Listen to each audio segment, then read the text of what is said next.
This is politics, nothing's supposed to start. I know, it's unusual.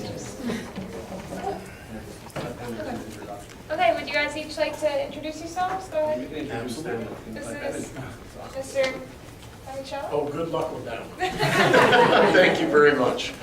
My name is Matt Funiciello, and as many of you are probably aware, I'm running for Congress in District 21. And there's a reason why I'm wearing a t-shirt today. Most of you have probably found out through television and other sources that I don't often wear a tie. But I also do quite frequently wear t-shirts, and there's a reason for that, and that's because I am a devout and practiced member of the working class. I am not a wealthy human being, and that's one of the primary reasons I'm running for office. So that's one reason why I have a t-shirt on today. It is not by any means to offend anybody by suggesting I shouldn't have dressed up to come here. I'm really, really very honored to be here, and I'm really honored to be invited by you all. This t-shirt, however, is a story. And I only have 2 minutes, probably about 1 minute and 20 seconds now, so it's going to be a really short story. Your introduction. A guy ran into me the other day who about 10 years ago showed up at a Green Party meeting, and he wanted money from the Green Party. That's why he was there at our meeting. I think it was in Rensselaer. It was a state meeting. And he was looking for about $250 to produce t-shirts, because he had made this design, this sun, with all these rays on it. And the instant runoff voting phrase in the middle of that sun is the key. This is the answer to all of our electoral problems. It's a ranked voting system. It eliminates the electoral college. It's actually a really amazing idea that's used so many other places in the world, and also so many places in the United States. Ironically enough, quite regularly in Republican county committees all around the country. Guess what it eliminates? Spoilers. Because everybody gets to vote. It's just like one of those surveys you fill out where you rank people 1 to 10. And basically no one is then left out of the process, and no one actually wins the election until they win a majority. You just have a runoff, one after the other. Read about it. Check out the website about IRV. Because I'm often called a spoiler, so is anybody who runs as a libertarian or an independent, anybody who's not a Democrat or Republican. My thought process as a revolutionary congressional representative is I'm running because we need to get rid of corporate governance. We need to actually run for office based on what the Founding Fathers talked about, and that was about you leave your law practice, you leave your farm, and you make your way to Washington, D.C. for a very limited number of terms, like maybe 2, if you can survive that long. That's what I would like to see happen again. I'd like a return to that very simpler era. And not on every level, but certainly on an electoral level.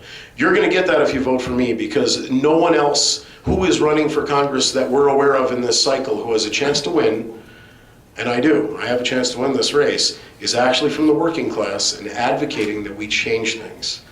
I'm going to end now. There were all kinds of things I wanted to say, like that I'm local. I'm native. I was born and raised in the district. I coached hockey. I run a small business. I'm a manual laborer. But I'll save that stuff for one of my other answers. Thank you very much for having me here today.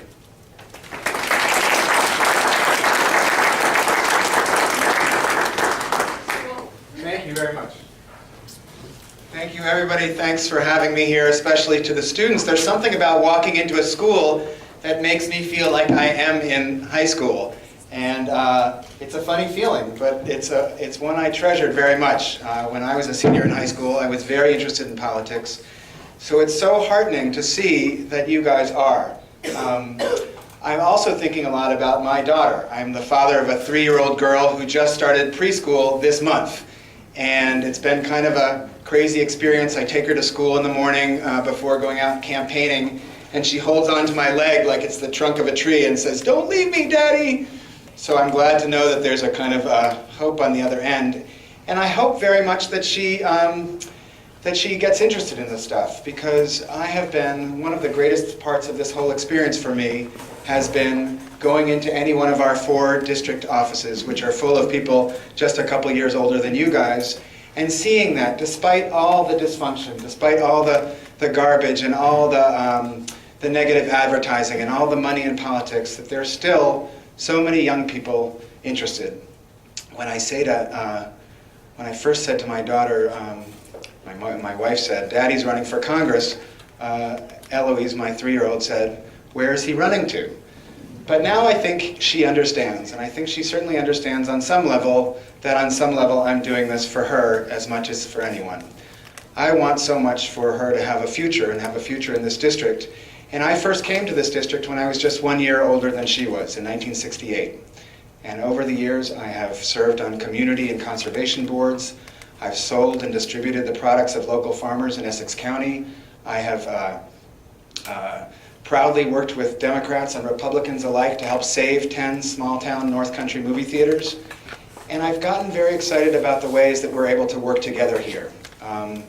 One of the things I like so much about Congressman Owens, and I think one of the reasons why he has endorsed my candidacy, is because that's something we do very well here, is work in a bipartisan way, especially on a local level. I'd love to bring some of that spirit to Washington. That's something that I really feel like I learned growing up around here. Hard work, community values, and working together, even if we don't agree with everybody about everything. So thank you so much for having me. I look forward to answering your questions, and it's a real honor to be here.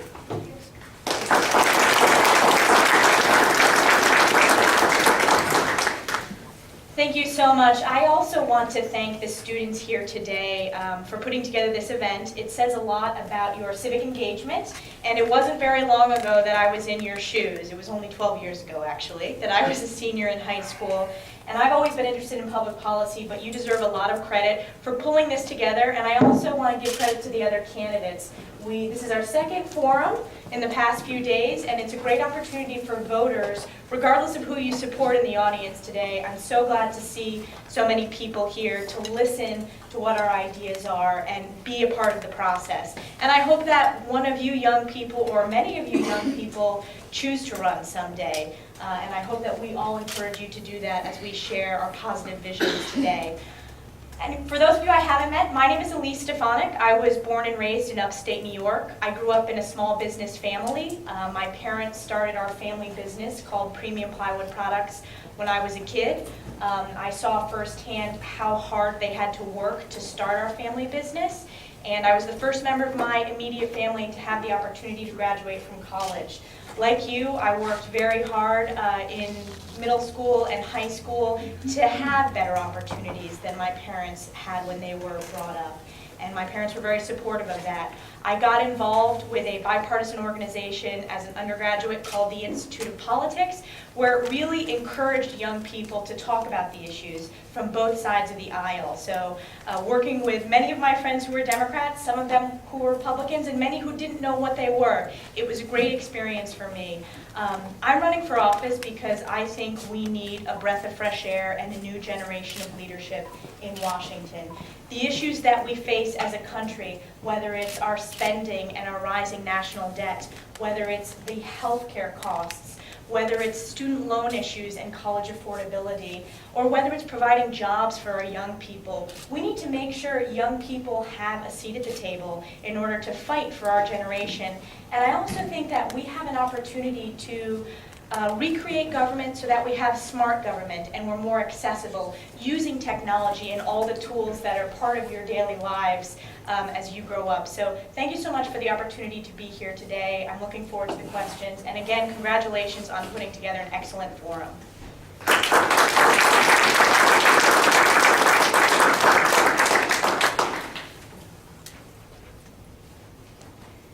Okay, so we had the candidates draw numbers so that they could determine what order they're going to speak in.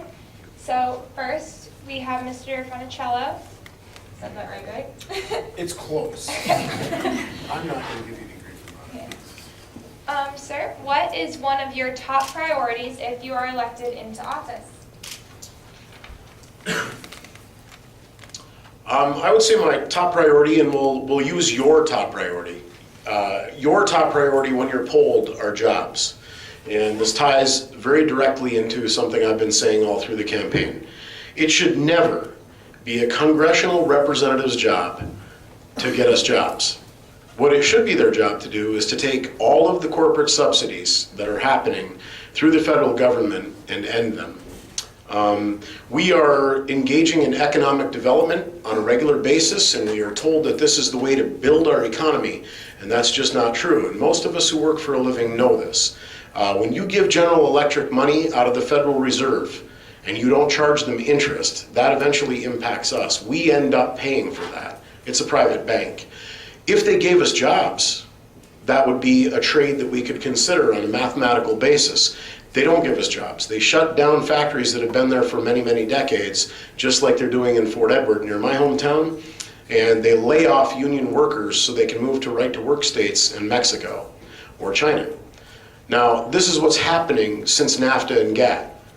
Those are free trade agreements that were signed during the Clinton administration.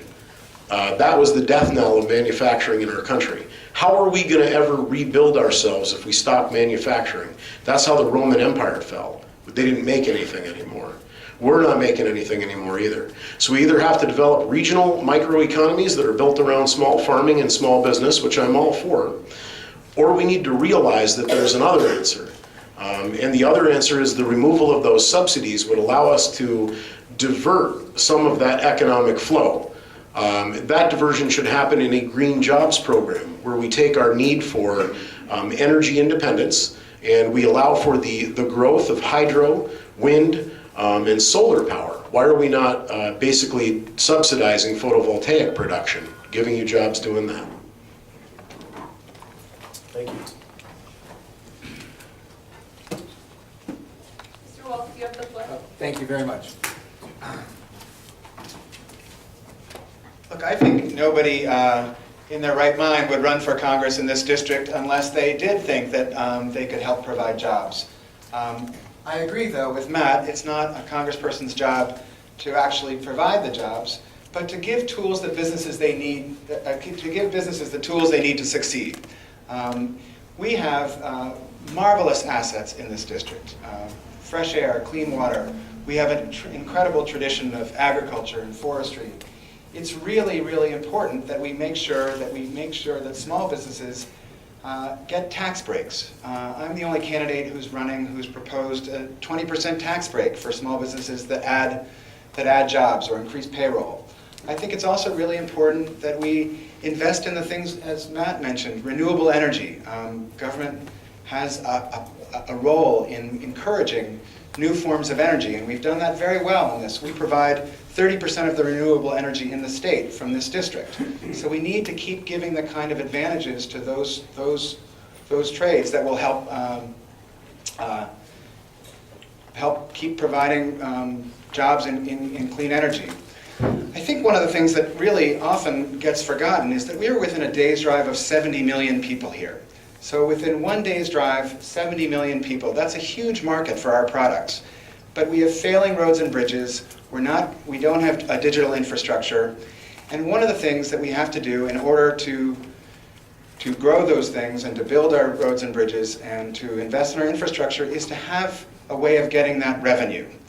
Each one of us is probably going to recommend something that has to do with investing in infrastructure, but I'm the only candidate who's talked about ways of raising that revenue. Changing the tax code so companies can't ship profits overseas. That could get us an extra $60 billion a year that we could put towards our roads and bridges and put towards everyone having internet. Thank you so much.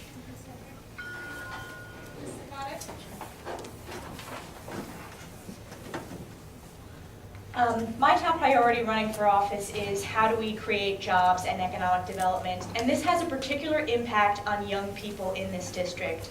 If you look at the demographic shifts, our young people, when they graduate from high school or college, increasingly they choose to move to other parts of New York State, but to other parts of the country.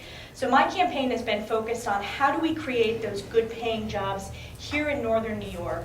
I think there are a few ways to do that at the federal level with votes in Congress, and then there are a few local ways to promote economic development. At the federal level, I've talked a lot about reforming the tax code, throwing it out and starting from scratch for a flatter, fairer, simpler tax code. Right now, the tax code is over 75,000 pages long. I doubt anyone's read a 75,000-page book, even though I'm sure you're very studious in your classes.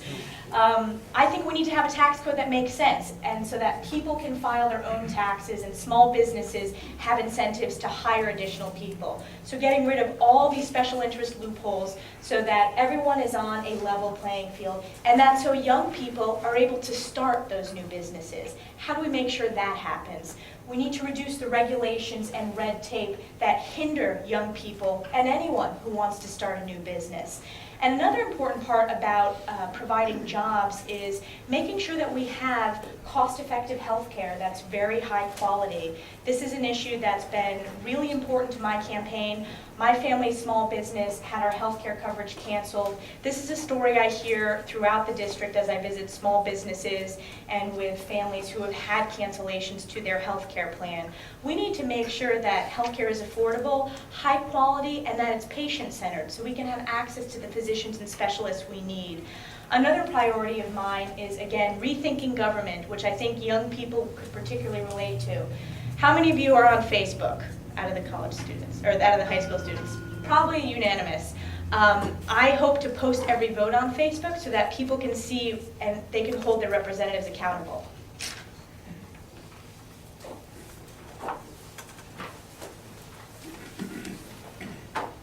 Okay, so next question is, all right, this one. What is your stance on the New York SAFE Act and about similar legislation at the federal level?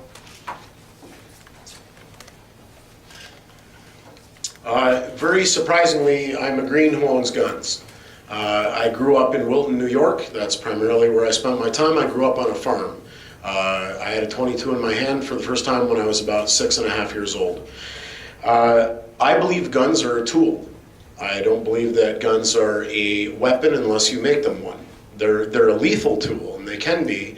I do believe you need to have regulation and legislation that does cover. Do we want a 12-year-old to have, a military assault rifle? No. Do I want my local cop to have an RPG? No. These are things we have to discuss as a collective, as a society, and figure out what the answers are. So common sense legislation about guns is okay with me, as a gun owner. What's not okay with me is when we have reactionary hysteria. And the SAFE Act was exactly that. We had some mass shootings. We responded to them by throwing out what looks to me to be a gun manufacturer's bailout. You're going to take a bunch of very obviously semi-automatic hunting rifles that my brother has 30 of, and you're going to tell him he's got to retool 16 of them because all of a sudden they're redefined according to the SAFE Act as lethal automatic weaponry. That's total nonsense. And it doesn't do anything but make money for gun manufacturers who are retooling these guns. What does it do to make us safer? If we're responding to mass shootings, 27 out of the last 28 mass shootings in the United States were completed by people who are on psychiatric medication. That's the common factor. These are people who are not making decisions because they're mentally ill, that are in keeping with what's best for all of us as human beings. 97% of all gun deaths in the United States of America are either suicides or they're one-on-one handgun deaths. Why aren't we talking about that? SAFE Act really did nothing to resolve those problems. So I'm not for hysterical legislation that makes people feel like they're doing something. I'm for legislation that actually makes sense.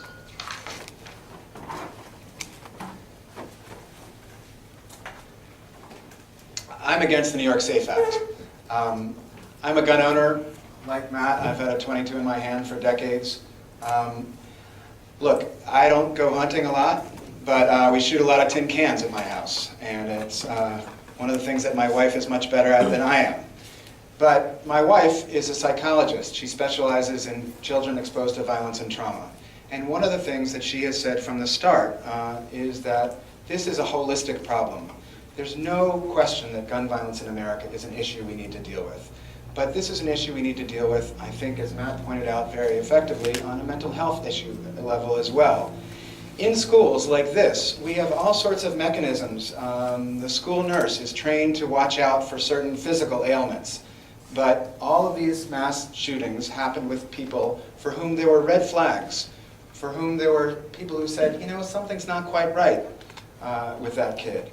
What the problem is, I think, in part, is that we don't have a mental health system, especially in rural New York, where we have the facilities and we have access to care, and we have to get over that stigma, I think, where if somebody's tagged with mental health issues, that's a big challenge. So for me, this is a holistic problem. When I first heard about the SAFE Act, I was incredibly troubled by the way that it was pushed through. Gun owners didn't feel part of the process. And I think that that's one of the biggest problems with this piece of legislation. My grandfather was a cop, and the first thing I did when I heard about the law was to go speak to law enforcement. And they told me what seemed to be perfectly obvious from the law, which is it's very, very hard to enforce. What defines an assault weapon is totally arbitrary, and I think this is a rule that is not good for New Yorkers. But I do think that we have to, as a society, address gun violence, and I just want to make sure that gun owners have a seat at the table.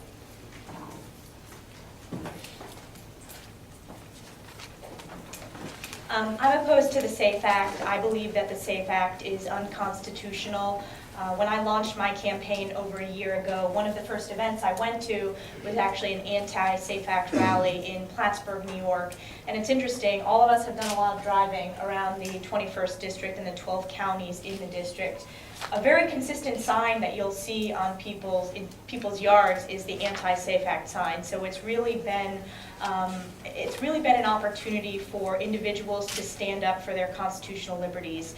I do believe we need more of an emphasis, and I agree both with Aaron and Matt on this, on mental health challenges that we face, both for our young people, but just resources in general, particularly in areas of rural population.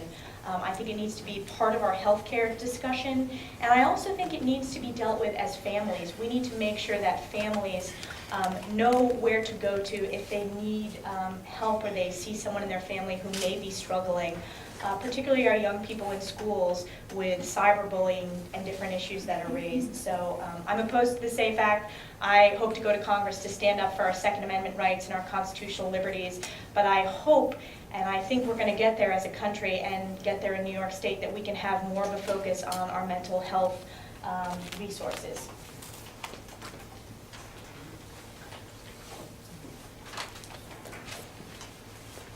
All right, thank you guys. Our next question, what is your view on military funding and should it be decreased? Very simply put, yes, I do think military spending should be decreased, but what does that mean? We increase or decrease spending on all kinds of things all the time. The question is, how does it impact people on the ground? My thought process is this: we have not declared war since World War II, and yet we live in a perpetual war economy. The way in which we're making money is we're printing it out of the mint, funneling it through a private bank called the Federal Reserve, and pumping it into a war machine we have built that is protecting corporate interests all around the world. Corporations, multinational or national, should not be deciding what Americans do every day or what our children do when they join the military. That's unconstitutional. It's illegal. It's immoral. We should be deciding. Congress is the only mechanism that is supposed to ever declare war. That's what our Constitution states. We're far removed from that. Every single military action since World War II has used an authorization to use military force. We have to stop handing that over to the commander-in-chief. That has to end. And we have to instead be looking at Congress actually debating and declaring war as it is supposed to. Anytime it is possible we have a foreign enemy and need to go overseas to fight them. Otherwise, I'm for a large standing army in the United States protecting us as citizens. That's what the military is for. I'm not for us buying a $2.9 billion stealth plane while there are soldiers whose kids and wives or husbands in this day and age have to go to a soup kitchen to get food because we don't pay them well. That's insane. And it's unpatriotic, and it's also immoral. We can change all that by changing the priorities of defense spending. Instead of $2.9 billion on a stealth plane, let's pay soldiers a living wage and make sure they have single-payer health care so they don't have to drive to Albany to go to the VA. Thank you.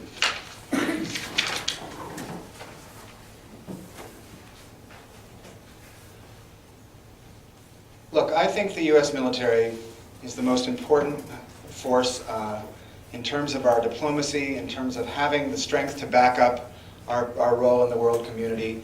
I do not think we should be decreasing military spending right now. But I do completely agree with Matt that we need to think about our priorities. We still have an enormous intercontinental ballistic missile supply, and a holdover from the Cold War era. One of the things that I think we need to do is to make sure that we are paying our fighting men and women well. We've got 900,000 military on food aid, and it's just not appropriate. Obviously, in this part of the country, Fort Drum is an incredible economic partner. And we're very fortunate that Fort Drum is not something that we want to deprioritize, but prioritize even more. This is the home of the 10th Mountain Division. It's exactly the kind of light infantry that we need for today's rapid response conflicts. But I also think when we think about the role of the military, we can think about the role of the military in non-military applications as well, such as building hospitals and helping with quarantine in West Africa for Ebola. The military can have an expanded mission. The military needs to be a tool of American diplomacy. It should be a last resort, but it's something that we need to keep. One thing, though, is we need to make sure that we can have the funding for it. Once again, none of the candidates here on this stage have talked about ways to raise revenue. The most important way that we can help defend Fort Drum from some of the cuts that we anticipate may be coming down is to make sure that we have sources of revenue to pay for our military. Thank you.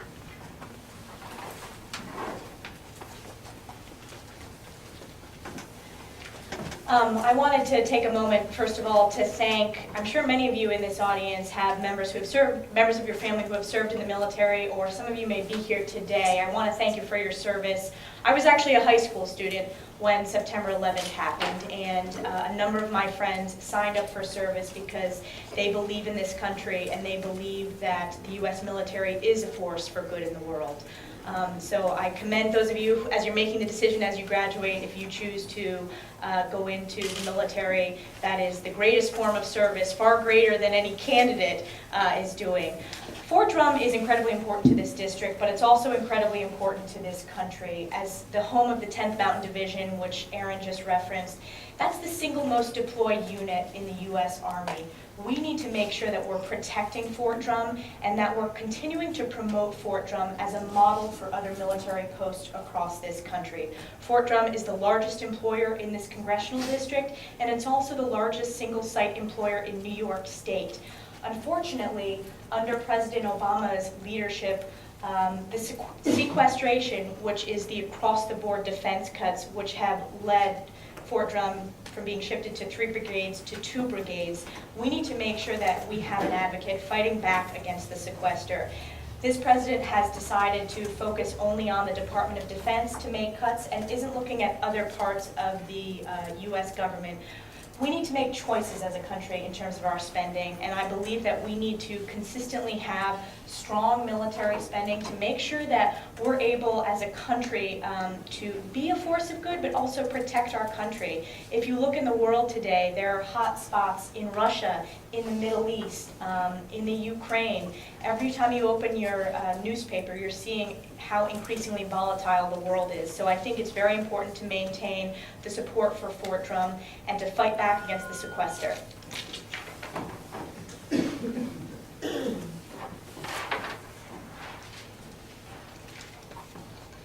All right, our next question is, what is your stance on the increase of minimum wage?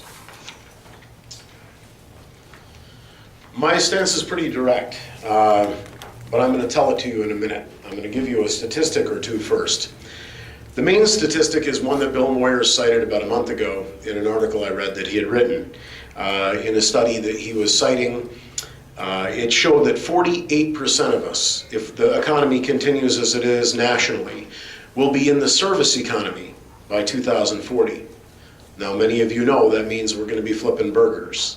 That's where we're headed. If we're going to do that, can we do it at a non-living wage, like the $8 an hour we've been given by the Democrats and Republicans? That's what they've worked out between them for the working class. The problem with that is if we're just middle-class voters, we probably aren't worried about it that much. The thing is, we're going to become working-class voters if we're middle-class right now. And in fact, our children are going to be working-class voters, or they're not going to vote at all, but they're going to be in the working class. How much money is a living wage? $8 an hour? I don't think so. I think we can all do simple math. We know what rent costs, we know what food costs. It's inhumane and barbarous to pay people less than they need to feed themselves and their children.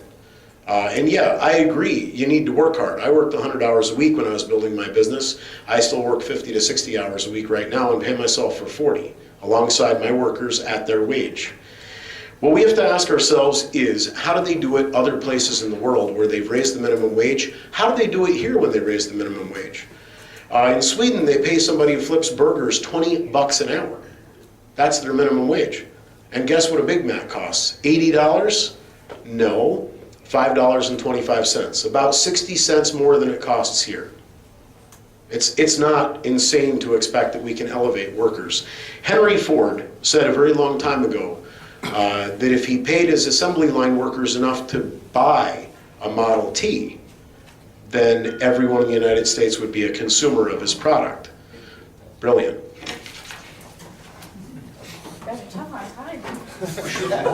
You've been more exigent than Time Warner.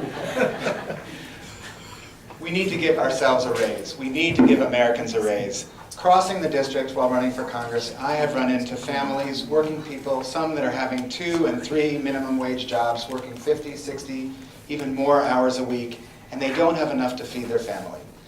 Now this is something that is something we have to do in steps.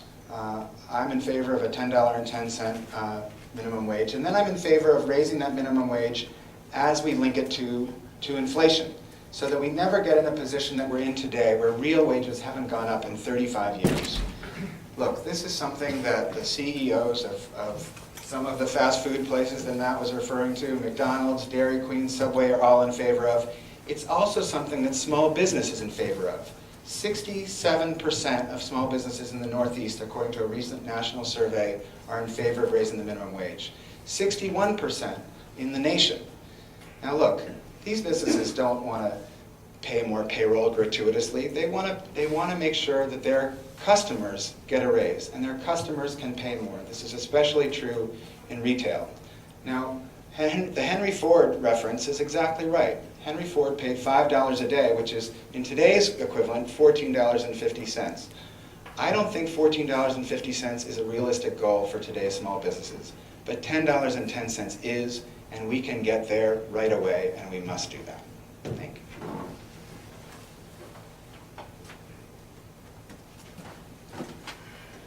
I'm open to raising the minimum wage. I hope to go to Congress and encourage my colleagues to have a vote on raising the minimum wage, as long as small businesses have a seat at the table. And the small businesses that I care about are not the big Fortune 500 companies. I want to prioritize small businesses in this district and whether it works for our economy here. And one of the issues that I think is very important is, because we rely on tourism and seasonal work, we want to make sure young people continue to have that first-time job out of school. And as I said, I'm open to raising the minimum wage. I think as long as small businesses are a part of that conversation.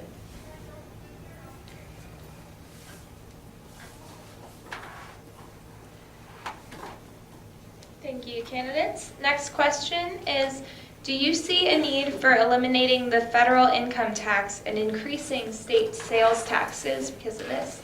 Why or why not? The Greens have a number of different positions about tax reform and about ideas for fairer taxation.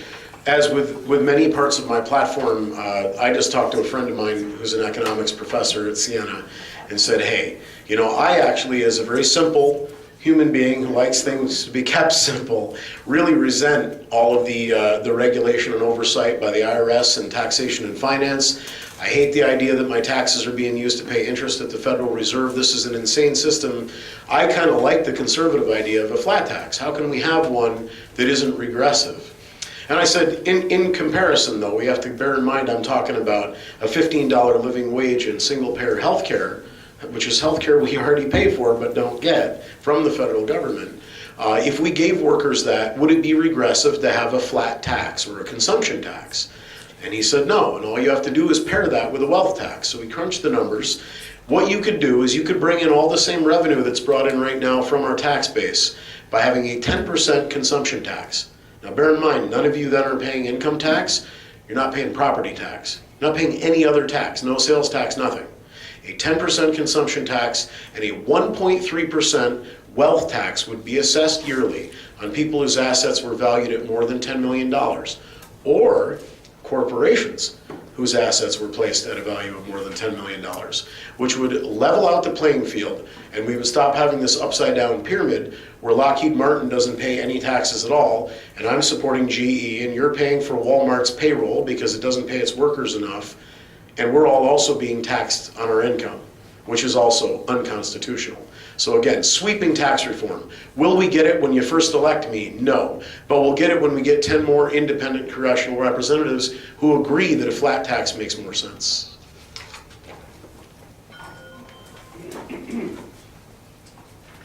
Look, I think reforming the tax code is incredibly important, and it's one of the things that I think each of my opponents have talked about a lot. But they've talked about gigantic sweeping changes that no freshman representative from the New York 21st is ever going to be able to implement. There's lots of ways in which the tax code helps us. It's one of the ways that we can operate the levers of government to help people to buy homes, such as with a mortgage interest deduction, or to help student loans with a student loan interest deduction. These are things that are really helpful, and they help young people start buying homes, they help young people pay for college. These are things that I think we don't want to throw out at all. But I'm in favor of something called the Buffett rule, which means that the wealthiest Americans don't pay a lower effective tax rate than the people that work for them. This is one of the things that's very skewed, and when you start to hear somebody talk about a flat tax, whether it's from the left or the right, hold on to your wallets, because when the flat tax gets passed, that means that wealthy people are going to pay the same rate as working class people. And it's not fair, and it's not a way to generate more revenue that we need to invest in infrastructure, to help with student loan refinancing, and to help with small business loans. Thank you.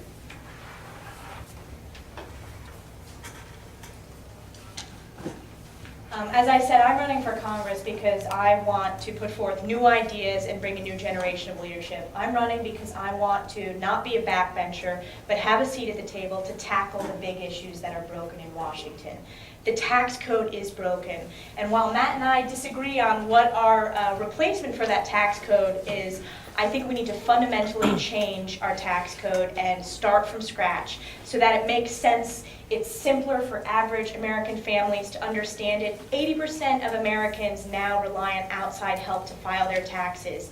It no longer makes sense to people, to families, to small businesses. I want a simpler tax code that's flatter and fairer, and I also want to cut taxes. Northern New York has an incredibly high tax rate when you combine both the state and federal taxes. And as I travel around this district and listen to people, which I've prioritized, we need to make sure that we're cutting their taxes so that they're able to invest in their communities and that small businesses are able to hire those additional people. Another issue that I think is important, I've talked about government transparency. I've released my taxes. Two of your U.S. senators, Senator Gillibrand and Senator Schumer, have released their taxes as well.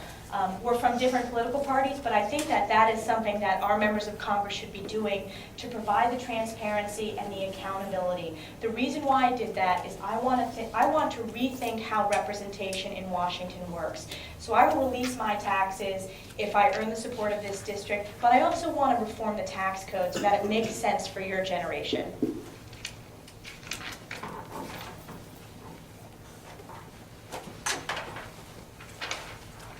All right, the next question for our candidates is, what is your stance on Common Core?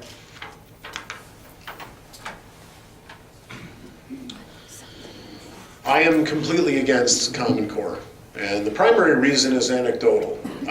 When my stepdaughter and when my son were in elementary school and then middle school and then high school, I would go to the parent-teacher nights and I would ask the teachers just one question usually, and the question was, how much time in this classroom is actually yours?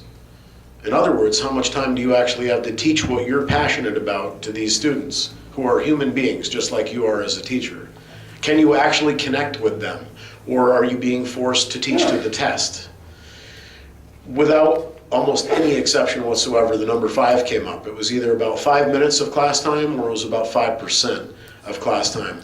These teachers are so regimented and the curricula are so restrictive in what you are allowed to do outside of the parameters that are set by the federal and state government. It's no wonder to me that students are turning away from school in droves. And that we have a real issue, especially in the working class, where parents are working 2 jobs so that they can support their kids, and as a result, they're not really being able to parent their children. And being an intentional parent is important. How do you do that if you're working 2 jobs at $8 or $10 an hour? The answer is you don't. Your kids raise themselves. School becomes that structure.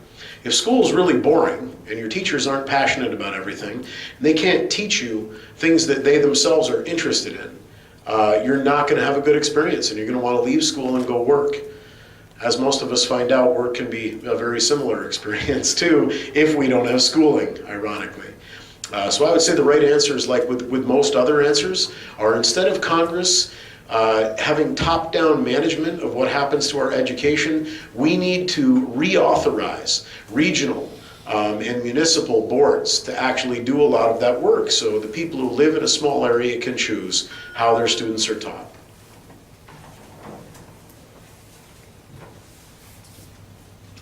I'm extremely troubled by Common Core, and I think the key is flexibility and local empowerment. This really touches on one of my biggest philosophies of government, is that the federal government should be in service of the local government and not the other way around. It's great to have high standards. I think we need to emphasize the STEM fields and the arts. I think we especially need to put an emphasis on women in science. But Common Core ties the hands of teachers that want to have flexibility, that want to teach to local conditions. A friend of mine who's a science teacher in Elizabethtown says that she doesn't even have enough room in her schedule to take her students out into the beautiful Adirondack Park and do science experiments with the local conditions. We have the most wonderful science classroom in the world right here in northern New York, and it's called the Adirondacks. And our teachers need to be allowed to teach to what's special about their place. We don't need a cookie-cutter mandate that tells everybody to learn the same things in the same ways. I feel the same way about our judges. You know, we have these mandatory sentencing guidelines that tell judges what to judge. Presumably, we elect judges because we think they have good judgment, and they should be able to tell the difference between, you know, a bad guy that's doing a crime over and over again and a good guy who got into trouble because of circumstances. I think when we take the power away from our teachers, we take the power away from our judges, we take the power away from our local school boards, that's why we begin to feel disconnected from government. That's why we begin to feel distrust of government. And that's something that all of us, everyone here at this table, wants very much to rebuild. Thank you.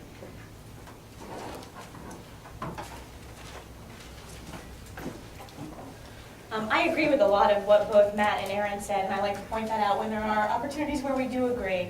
I don't think Common Core is the right direction for education reform in New York State or in this country. I agree with Matt that we need a more local control of our education system, and that includes teachers and parents. One of the biggest challenges with Common Core, when I talk to parents or teachers or even students across the district, is that people who are writing the tests aren't educators. These are people who are profiting off of these tests, and the tests no longer make sense.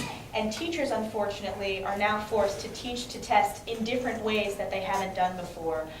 Kids are struggling. I've talked to many young kids who cry when they go home because of the increase in testing and the inability to do their math homework.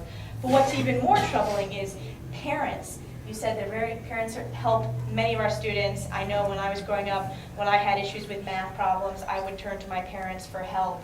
And right now, parents can't even help their kids with their homework problems. This is a real issue. It's why we need to have local control. It's why we need to have parental control and local funding of our education system in this country. You all have benefited from very good teachers, I'm sure, in your experience, and this is a great example of an outside-of-the-box activity that isn't necessarily mandated by Common Core, but you have the flexibility to do something like this. This is the type of activity that we should be encouraging in our schools, and again, I hope your teacher does this next year, regardless of whether or not it's a part of Common Core, because it's really important to have those creative outlets and be able to show leadership and play to different strengths that different students have.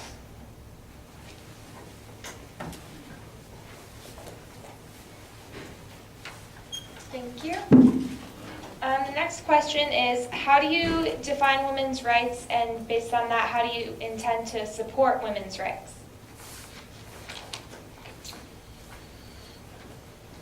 I'm really enjoying these questions and being the first one to get to answer them all, so that I'm right on the spot every time.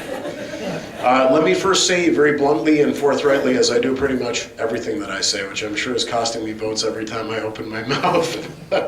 I am very firmly pro-choice. That's my own belief. I am not pro-abortion. I don't think that anybody actually that I've ever known in my entire life is. But I am for a woman having a right to make up her own mind about whether or not she should have an abortion.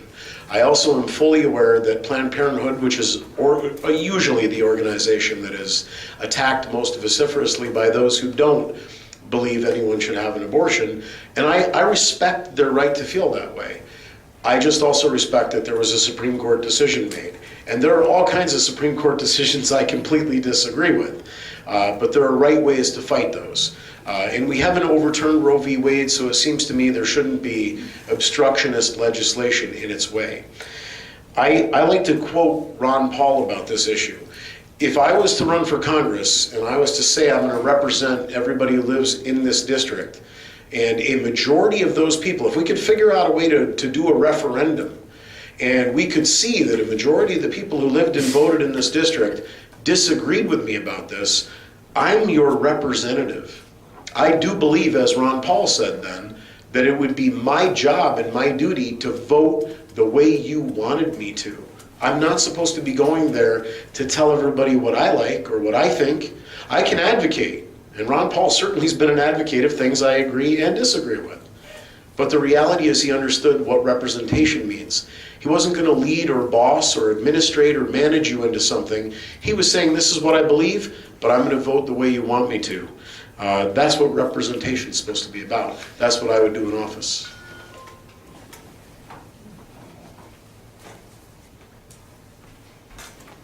Look, I think the issue of reproductive rights for women is one that people of good conscience can disagree about. This is an issue that people have very strong and profound religious and ethical concerns about. But it is my strong conviction that a politician has no place where a woman is making a healthcare decision between her and her provider. I accept that people have differences about it, but I think that this is a place where politics should not intervene. But I also think when you think about women's issues and when you think about women's rights, we're talking about much more than just reproductive freedom. I have a 3-year-old daughter, and one of the things I most think about when I think about her future is her ability to feel safe in the workplace, to feel safe at home, to feel safe on the streets.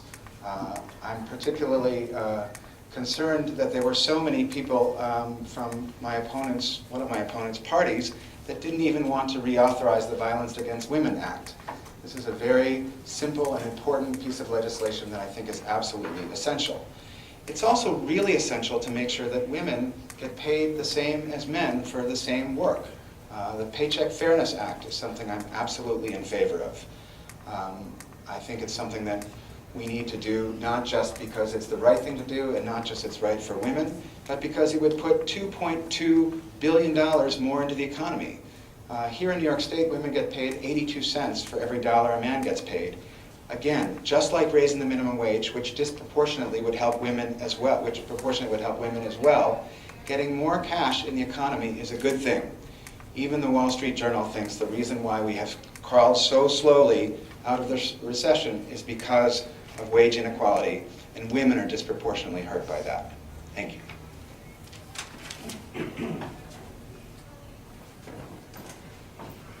This is an issue I feel particularly passionate about because I am a woman, and I'm proud to be a young woman running for office. I believe that all issues are women's issues. We've talked here tonight about healthcare, we've talked about taxes, we've talked about the economy, the military, education. I believe that all of these issues have a tremendous effect on women of all ages, and I hope that my candidacy will encourage other young women to run for office. The challenges that I see are, if you look at this administration's record, it has hurt women in my exact demographic, so young women who are aged 18 to 30 years old, who are professional and are starting out their careers, may or may not be starting a family, and we have double-digit unemployment rate. We have healthcare price hikes. 80% of healthcare decisions in this country are made by women, whether they're taking care of their kids or whether they're taking care of their senior parents. Those healthcare increases are hurting women under President Obama's healthcare legislation. But I also think women are very good at working across the aisle. If you look at our current representatives in Washington, some of the toughest issues that we've faced as a country related to our debt, related to our spending decisions, the people who have shown the willingness to reach across the aisle are women. And I hope to be able to join the too small number of women in Congress to reach across the aisle on the tough issues and really put forth solutions and be empathetic with those that you disagree with. I happen to agree with Aaron. I support equal pay for women. I believe that I have a unique voice in order to make that happen in Washington. I also support the Violence Against Women's Act. And I think, regardless of what a political party's stance is, that's something as a woman that I will be able to fight for. So I'm really excited to be an example of a young woman running for Congress, and I hope that some of the young students here today choose to run themselves.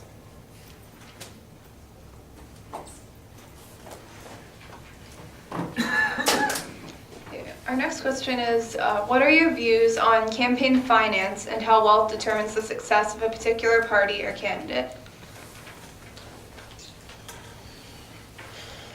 Well, that's a good question for me. My belief has been for a very long time, as pretty much every American's belief is. Right now, Congress has an approval rating of, I believe, 8%? Might be a little bit higher, but I don't think so. I always wonder, who are those 8%? Like, are they crazy? What has Congress done that's any good for any of us in my whole entire lifetime? Can any of you in the audience name something that you like? How's it working for us? I don't think it's working very well. You know why? Because both of the corporate parties take corporate money. Now, there's nothing wrong with a corporation. I own one. It's a small one. It employs 35 people. It's not massive. We don't take welfare. I'm not taking money out of all your wallets every time I bake a loaf of bread. And we bake thousands of them every day.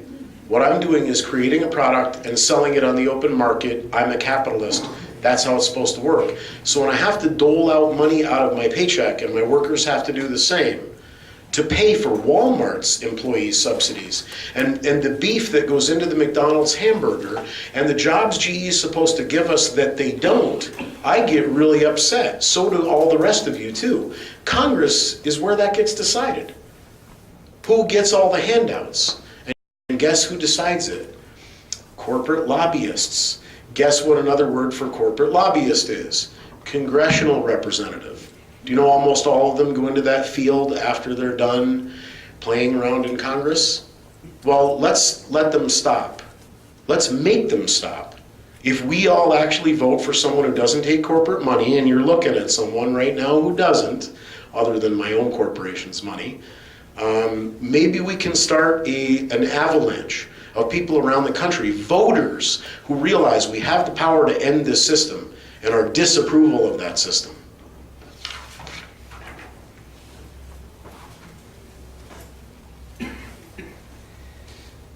The role of money in politics is appalling. And I don't think I ever would have really understood the full breadth of that until I decided to run for office. It cost, in 1996, on average, $300,000, which is an awful lot of money to run for a congressional seat. Now it's well over $1 million. In this race, there has been more than $2 million spent even by outside groups in support of one of my opponents. A lot of this money gets spent. All this money gets raised, and a lot of it gets spent on a handful of negative advertisements at the end of the cycle.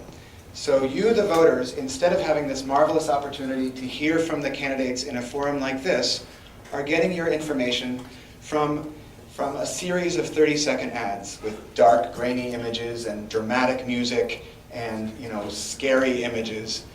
And to me, that is just such a waste. When I think of where that money could go, I get so deeply troubled because we could use that money in our school systems. We could use that money to be building infrastructure. We could be using that money for so many more productive things.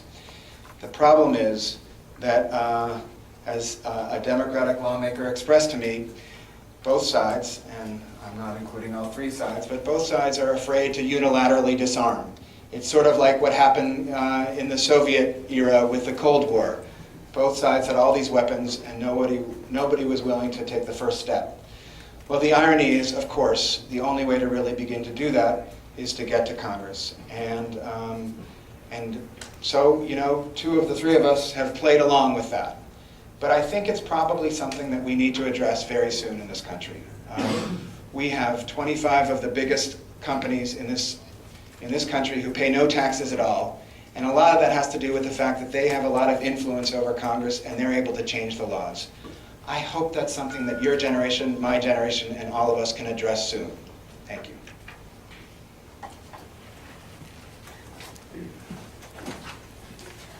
Money in politics is a problem. You have to work hard as a candidate to raise funds to run for office. And unfortunately, oftentimes candidates have to run against other candidates who self-fund the majority of their campaigns. When I look at our campaign, what I'm most proud of is the number of small dollar donors we've had from within the 21st Congressional District. The $5, $10, $15, $20 donations from all of the 12 counties, almost every single village and town within this district. Because that means that the message is resonating, people feel a part of your campaign, and they feel invested in making sure that the campaign wins on election day. So I've been proud that we've worked hard to raise the money, and I've been in a position where we've had to do that to be able to compete with my Democratic opponent here today. And I do want to give Matt a lot of credit for raising the highest percentage of funds from within the Congressional District. I think it's a testament to the campaign, and if you look at the grassroots support, I'm proud to have raised the most this past quarter of small dollar donations from within the Congressional District.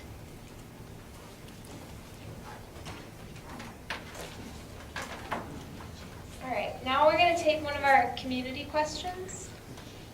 If elected to Congress, you will represent less than 1/4 of 1% of the whole Congress, and you will be a freshman representative. Who will you go to for advice?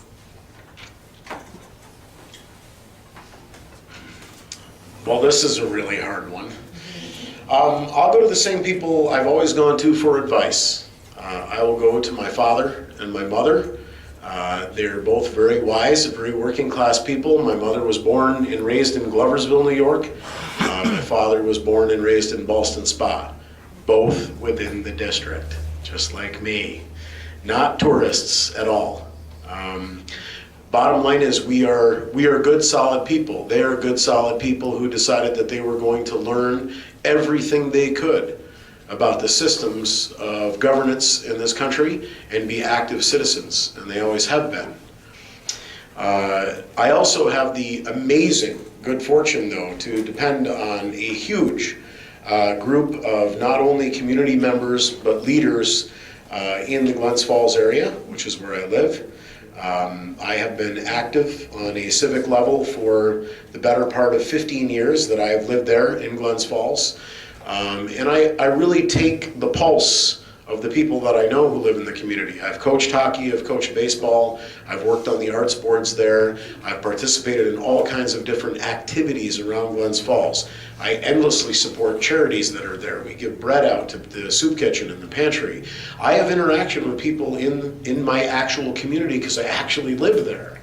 I actually know what we are thinking as Americans within the district. And it's different than people are thinking everywhere else in the country. So I can go to Congress and I can literally set up shop, probably in Ralph Nader's offices somewhere, because we're friends, and he has endorsed me. And I basically can use that as an independent congressperson as a way to have a bully pulpit and a backup system that normally would be provided by the Democratic or Republican Party for their candidates to shuffle them into voting the way they want them to. Ralph would help me with that information in those lobby groups.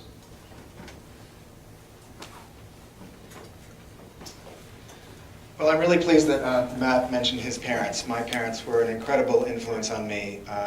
My mother studied science in an era in which women were discouraged from doing so. My father worked his way up. It was a total American dream story. I'm sorry he's not around to witness this. He would be very excited by the whole process. But the person that I've been going to for advice from the start of this race is Congressman Bill Owens. It was one of the first calls I made, and he has given advice on a number of levels. Very thoughtful advice about how to make connections with Republicans, how to reach across the aisle, how to really work with the communities. I think he found in me a kindred spirit, and that happens as much because I've been oriented towards jobs more than anything, and because I've tried to find my own opinions on things. There was a really interesting moment where Congressman Owens and I were at a senior center in Willsboro, and a reporter looked at him in the eye and said, Congressman Owens, are you embarrassed? Are you embarrassed about how little you've gotten done? And it was a really striking moment, because you can imagine a lot of very partisan people on both sides of the aisle who might have taken that opportunity to say, you know, it was the Republicans that really screwed things up for me, or you know, it was the Democrats that really messed things up. And instead of doing that, he looked right at the reporter's eye and he said, yes, I am embarrassed. And that for me has been one of the more telling moments for me, that, you know, we are running as Democrats or Republicans as Greens, but we're also running as people, and people who can make our own decisions, and people who are appealing to you as individuals as much as party members. So Bill gave me that advice. He said, whatever happens throughout this race, don't let the process make you lose yourself. And I think that was wonderful advice that if my father had been around, he probably would have given me as well. Thank you.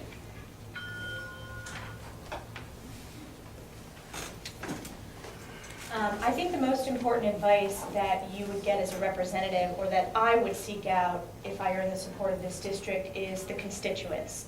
On every issue, whether it's business related, whether it's related to Fort Drum, I believe that the people you represent and every vote that you take as a member of Congress should be reflective of, will this help the hardworking families of the 21st District? Regardless of political parties, how will this help or hurt our home district? That's going to be my guiding post as a representative if I, again, earn the privilege to serve this district. But I also think that, you know, I've seen Washington. I'm getting criticized for having had some experience in Washington, but I've seen firsthand that Washington is broken, and this is part of the reason why I'm running, is I believe we need a new generation of leaders who are willing to step up to the plate, work with anyone, no matter what political party they're from, to solve the big issues. But every single vote that I will take, the people that I hope hold me accountable, and the people that I care the most about representing, and whose advice I will take, are the voters in the district.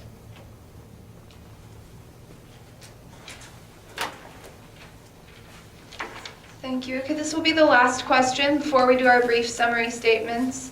Okay, so are you going to fight to keep the Perkins loans to keep students going to college?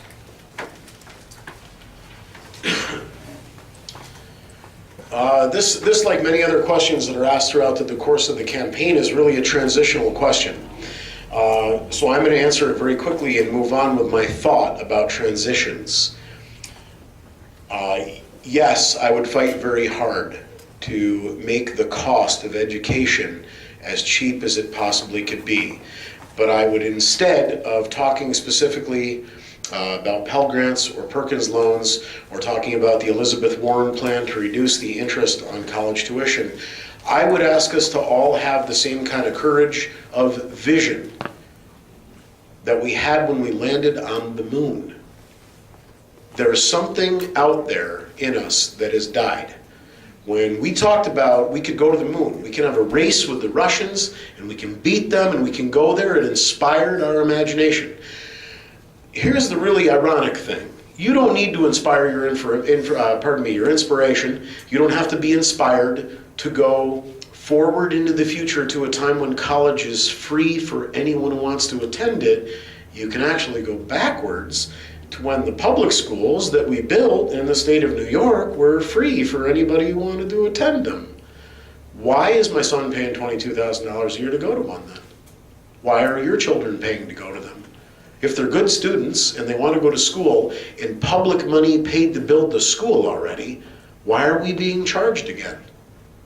You know, it doesn't make any sense to me. So all I would say is let's open our imaginations and our vision back up and understand that, again, my model of a lot of other countries around the world are able to do this. And it's not by spending more, it's not by being taxed more, it's by taking some of the money that's being stolen from us as workers, that's being used on boondoggles and economic development that actually don't benefit us as a country at all.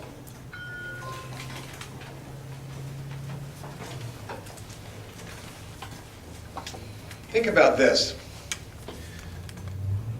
Our banks can borrow money at a lower rate than our students. I think that says a lot about where our priorities are right now. Students should be able to borrow money to go to school at low and reasonable rates. I very much approve of the rate caps that a bipartisan group was able to get passed last year. But I do agree with Senator Elizabeth Warren that students who are carrying $300,000, $400,000 loans, students whose parents are working 3 jobs, and students whose parents are remortgaging their homes to pay for their children's debt need to get a break as well. And we need to pass the ability to refinance those loans at the same rate as the bipartisan group last year passed. To me, this is the smartest way we can invest in ourselves, the smartest way we can invest in our future. Look, there are student loan companies out there that are providing loans at credit card rates to students. This is not right. And that's why I'm in favor of the Know Before You Owe legislation proposed by Senator Durbin, which is just a way of saying that students need to get clear information when they make loans, when they take out loans. This to me is just simple and smart. Maybe it's not rocket science or going to the moon, but these are steps we can take right now. I think sometimes when we have bold ambitions that are unreachable, it puts our students in trouble because they're not going to get those advantages they need right away. Thank you.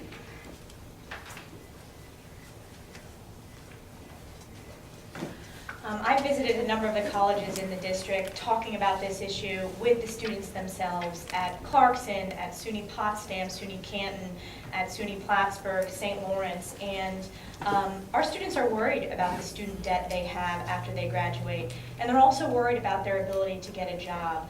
I think we should tackle this issue in a big way, and we should tackle it by addressing student loans on a bipartisan basis, which is why I support President Obama's cap rate. Both Democrats and Republicans came out in support of that legislation. But let's address the college affordability issue. I'm sure many of you are getting pamphlets from colleges and universities, and your parents, I'm sure, their eyes are going very wide when they see the price tag, no matter where it is. Our cost of going to college, whether it's a 2-year program, a 4-year program, have skyrocketed over the past generation. So I think we need to have an honest discussion as a country about how we can address college affordability, and we also need to make sure that our student loan debt is reined in, but we also need to make sure that our graduates can find jobs today, which is why I'm so supportive of visiting with the vocational schools across the district that are partnering with our business leaders that are local, and they work together to ensure that students have the training for a 21st century economy to be able to stay here and work and grow and build careers here.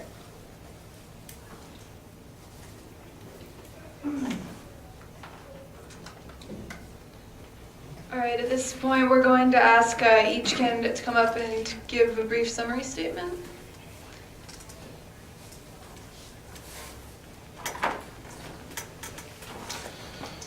I first of all would like, again, to thank Mr. McHale and all the students, all 6 of them who will remain nameless that I met prior to the event.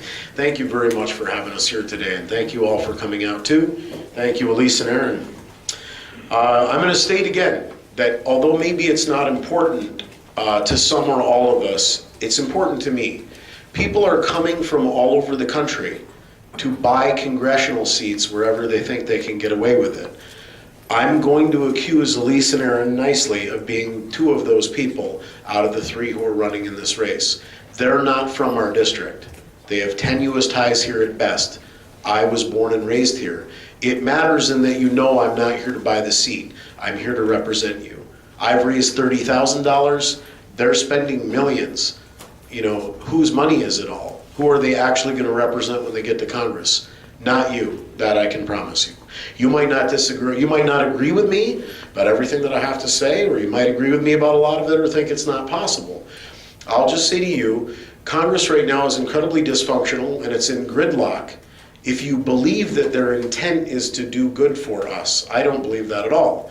I believe that 96% of us are not millionaires. That's a statistical fact.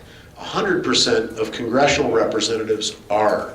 So 4% of the population, millionaires, are having 100% of the representation. I'm not against millionaires. I'm not against corporations. They can exist alongside all of us. That's fine. I'm just saying, isn't it time for the workers, the 96% of us who aren't millionaires, to have representation in Congress? We pay 60 cents on the dollar public money for health care in this country. Medicare, Medicaid, we build the hospitals, we do the pharmaceuticals companies' research. We subsidize these major health insurance corporations. We let them have tax advantages. Single payer health care, it's already paid for. We should all have it for free. A $15 living wage gives us wage-led growth. We don't have economic problems anymore. You give workers more money, they spend it right where they live. Green jobs, sustainable renewable energy. Raise the tax cap on Social Security so that we don't have to worry about it anymore. Campaign finance reform. You're not going to hear this from the corporate candidates, ever. You're only going to hear it from me. Please be brave. Vote green.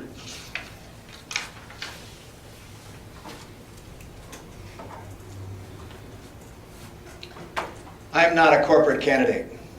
The other day I was at the post office in Elizabethtown, and I was just getting in my truck after picking up my mail, and I ran into my old friend Ben Morris.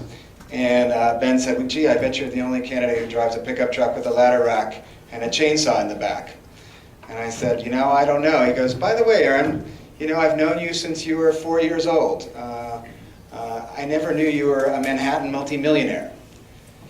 That's because the people that I grew up with in Elizabethtown never knew me as a Manhattan multimillionaire because I wasn't a millionaire.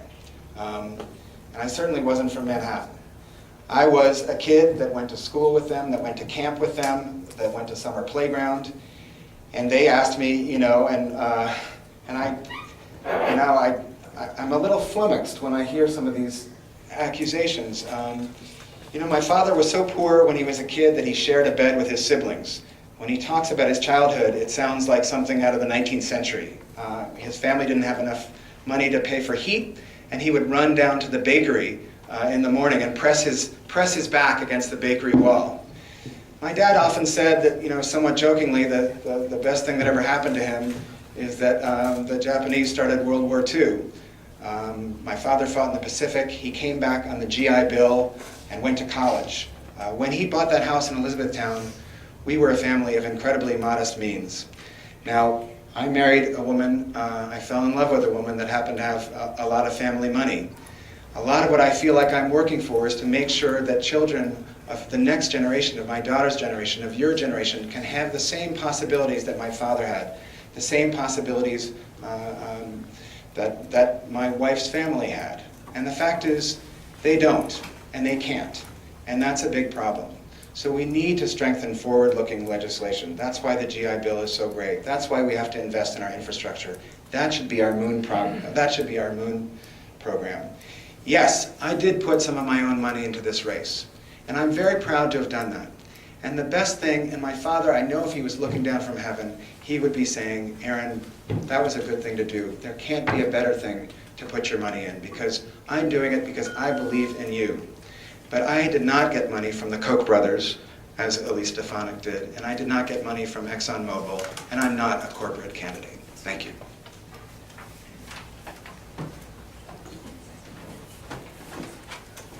This is why people are tired of politics, so instead of attacking, I'm going to talk to the students about what it's like running for office, and that you can do it too.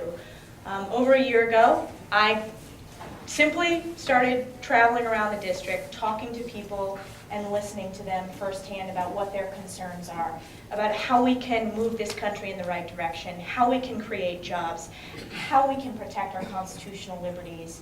And that hard work is why our campaign has gotten to where we are today. So each of you, I hope when you're 29 or even younger, has the courage to step up to the plate, to run for office and put forth your own solutions, because I'd love to see more young people and have more fresh perspective in Washington. I've worked hard to raise the money to run for this office, and I started out this race as an underdog where it was very difficult for people to even, consider supporting my campaign as I first announced my candidacy against an incumbent. I was a 29-year-old girl where people would say to me, "Are you old enough to run for office constitutionally?" And I would have to remind them, yes, I'm old enough to run for office. So I want to take this opportunity to hopefully inspire you, regardless of what party you are, regardless if you identify with the Democratic Party, the Green Party, or the Republican Party. We need you. We need new people to tackle the tough issues that we have in this country. We need new people who are willing to go to the moon and think about what the 21st century projects are. We need you to make sure that the United States is still a beacon of hope in this world. And I hope that 10 years from now or 20 years from now, I see many of you running for office at the local or federal level. Thanks for the opportunity to be here today.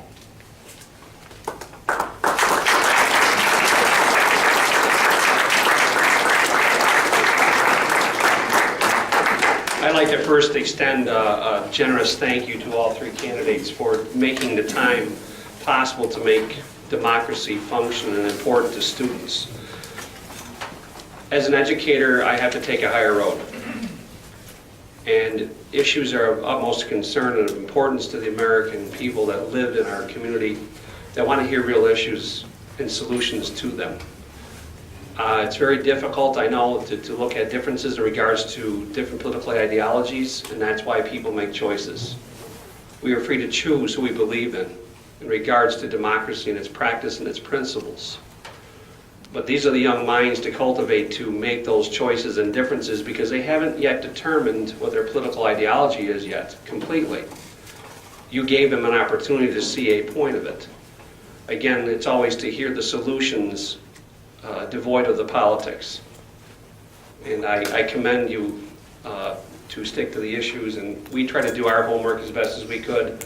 And we thank you once again to allow these students the opportunities to bring this to this community. Thank you. Remember, it doesn't change if you don't vote.